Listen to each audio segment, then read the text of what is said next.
Hi everybody, and welcome to Wendy's Witness. Sometimes we face challenges or have an unexpected turn of events.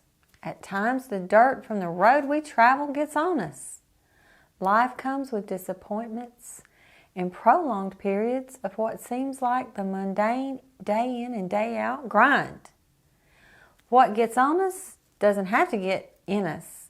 We have access to the Lord, who has a solution to every problem. Just think about this. Before we were even born, God gave us Jesus as a ransom, a payment for our sin debt. How awesome is God? Well, keep watching. Today is the day the Lord has made. Let us rejoice together and be glad in it.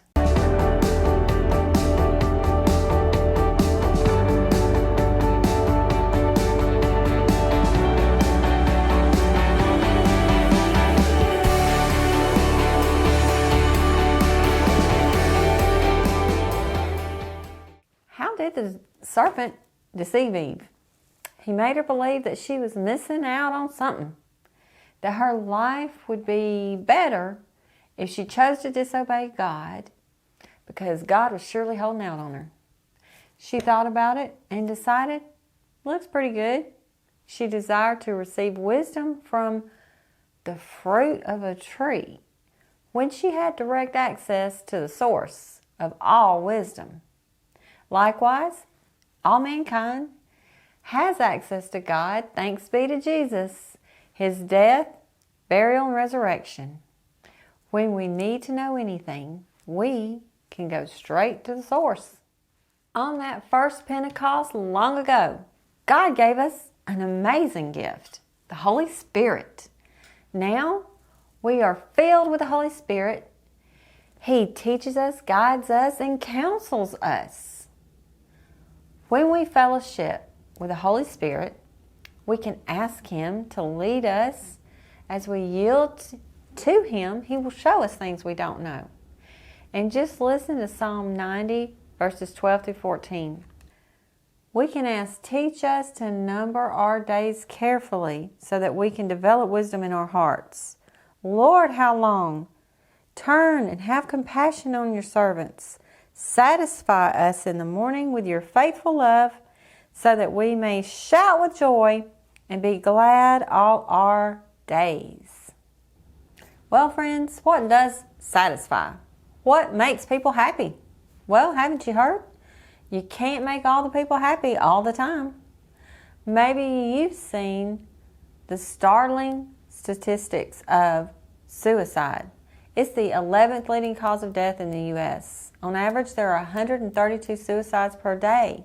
There's an epidemic of depression in people of all ages. This will sometimes lead to alcohol and drug usage, which leads to overdose deaths. We are lacking joy. Where can that be found? Especially these days, you ask. Well, I'd say you have to find the source. Let's go to Acts 2, 25 through 28. For David says of him, I saw the Lord ever before me. Because He is at my right hand, I will not be shaken. Therefore my heart is glad, and my tongue rejoices. Moreover, my flesh will rest in hope, because you will not abandon me in Hades, or allow your Holy One to see decay. You have revealed the paths of life to me. You will fill me with gladness in your presence.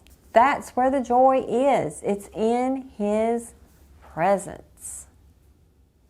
Sometimes we just need to be reminded that this world is temporary and this race has a finish line. We don't know how long we must endure, but God is gracious and gives us the strength we need. We all need something to look forward to. So I'll leave you with Revelation 21, 3 and 4. Look, God's dwelling is with humanity, and He will live with them. They will be His peoples, and God Himself will be with them and will be their God. He will wipe away every tear from their eyes. Death will be no more. Grief, crying, and pain will be no more, because the previous things have passed away. Well, thank you so much for watching today. God bless you. I'll see you next week. And remember, we are all witnesses.